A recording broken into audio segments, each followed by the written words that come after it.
If you cannot respect your own constitution and the Supreme Court judgment, why then are we in court of law? That's a question where Mazi Nnamdi Kanu ask the court today. So Mazi Nnamdi Kanu dey for court today. You know, say they don't tell and say make he open defense, he no agree. Tell them say make they show him where the constitution or for the law, where then they put leg, they won't prosecute them. Why in the open defense? Defense on what? Saying no get case to answer. Your constitution says you cannot try anybody unless the law is written. Show me written law. Show me written law. Don't try it. Don't try it. Don't try rubbish. Don't try rubbish. Useless people. You don't know law. You don't know law. Your own constitution you don't respect. Supreme Court judgment you don't respect. That's why we in the court. Why we in the court of law, I ask? So they no agree show him, they no agree tell him. They force and make you open defense. Now they ask them now. Even the Supreme Court people who don't discharge them before tell and say make you come out. Even on the Nigerian constitution, they show them say read them for me now. Make una show me where una for the whole hand. Take the time you say una won't prosecute me. Una won't show me. No, they no agree show them. God tell them say if you cannot respect your own constitution and Supreme Court judgment, why are we in a court of law? That question sound very deep and the thing fear me. You know why they fear me? Because I know as Nigeria till they be. If this thing don't reach like this now, say then go, they judge person outside constitution, outside the constitution of Nigeria. If they don't, they judge person outside the constitution of Nigeria, then there's a problem. It means say anybody if you do anything like this, then go carry them reach there, then go judge them from anywhere, prosecute the person. That means we are even in trouble. You feel they look now and they talk say you know like Mazi Nnamdi Kanu, or you know like these people, or maybe you have a special hatred for Igbo people, or you have a special hatred for IPOB, or you have a special hatred for Mazi Nnamdi Kanu. It should not matter now, because if this whole thing eventually it can't be said true, say they judge them outside Nigerian constitution, that be say while are they, because now that place now the only hope of a common man, an ordinary man. If person now they look, they talk say man, you get person where they oppress them. The place where you go take get hope, say after all, if we reach court go judge everything, we go see. Person where the innocent go. This one don't matter. Muna just do this thing now, make it very clear. If he talk say make una show am now, read the thing now for him now. Waiting be the mago where they inside. Now this same thing now una do during election. During election like this, now this same thing, before you know it, they don't pack Nigeria. They don't give judgment where we don't know where they from bring them come out. When they do something now, make it this now country. Now why Trump look finish like this, give talk say he go come in because things just they happen anyhow. Things just they happen anyhow. I think say if they want to do this thing now based on constitution, you go see people they proud with the constitution of the country. Mamma mia. Your constitution says you cannot try anybody unless the law is written. Show me written law. Show me written law. Don't try it. Don't try it. Don't try rubbish. Don't try rubbish. Useless people. You don't know law. You don't know law. Your own constitution you don't respect. Supreme Court judgment you don't respect. That's why we in the court. Why we in the court of law, I ask? Good morning, sir. Good morning. Yes, I know you attended the proceedings today. Yes, I Just did. for Nigerians to know. Yeah. Just a summary of what happened.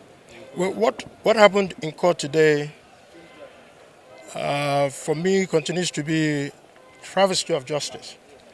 I've always said it that in Nigeria there appear to be two sets of rules, one for the Igbo man and another for the other Nigerians. This is exactly what I saw in court today. First of all, my name is Honorable Obi Agocha. I represent the great people of Iguano, Umuahia North and Umuahia South Federal Constituency. I am the primary representative for Mazi Nnamdi Kanu. So I'm going to speak to you as a layman. I'm not a lawyer. Today, there was a motion that was filed. Previously, I believe at the end of October, another motion was filed. And none of those motions were challenged by the prosecution team. They didn't raise any objection. The court did not overrule anybody, but admitted the motion. So on what basis then is the trial, the efforts that are being put to compel Mazi Nnamdi Kanu to trial when the motions have been put and yet to be challenged by the prosecution team? Mazi Kanu is asking for a simple question: on what law is he being tried? Neither the judge nor the prosecution team have answered that. And today, that motion that was raised by Mazi Nnamdi Kanu and served to the prosecution team were not challenged. And it's very, very critical and important that we know that. However, the judge now ruled to say that he's reserved November 20th for ruling, when there are jurisdictional issues, thresholds that are yet to be overcome. So this is a political trial veiled as a criminal trial. And for the stability of the Southeast and for the stability of Nigeria in a whole, to bring to end the civil war that was fought in 1967, means that the president should please look at the totality of Mazi Nnamdi Kanu's trial and bring an end to this charade, a travesty of injustice, bring an end to it so that the Southeast can be peaceful again, Nigeria can be peaceful again. But if they are determined in the way they have steamrolled this process, rushing to a judgment, then like Mazi Nnamdi Kanu says, there's a God in heaven, and the injustices that are being meted to Igbos, we will not forget. We will not forget. Even if we forget, our children and our grandchildren will not forget. Because it's important that everybody notes it, especially Mr. President, that in order for him to consolidate his goodwill for 2027, start with how he handles the matter of Nnamdi Kanu. Because you cannot be there as the father of the nation and Mazi Nnamdi Kanu is being treated in the manner that he's been treated, when every other person who has been charged with almost similar offenses as Mazi Nnamdi Kanu, at the determination of the court, has been let go. So why is Nnamdi still being held down, being punished, being subjugated? It's simply because he's an Igbo man.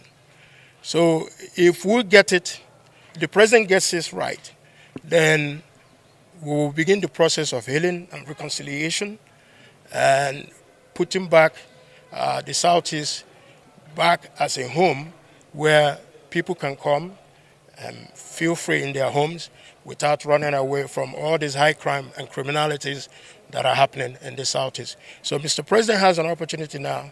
The world is looking at us, both from the persecution of Christians, from the persecution of Mazi Nnamdi Kanu, to know how we are going to put our houses in order.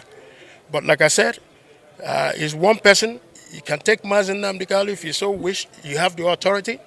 But many more Nnamdi Kanu will rise because this is clearly an injustice that is being meted at one person who happens to be an Igbo man.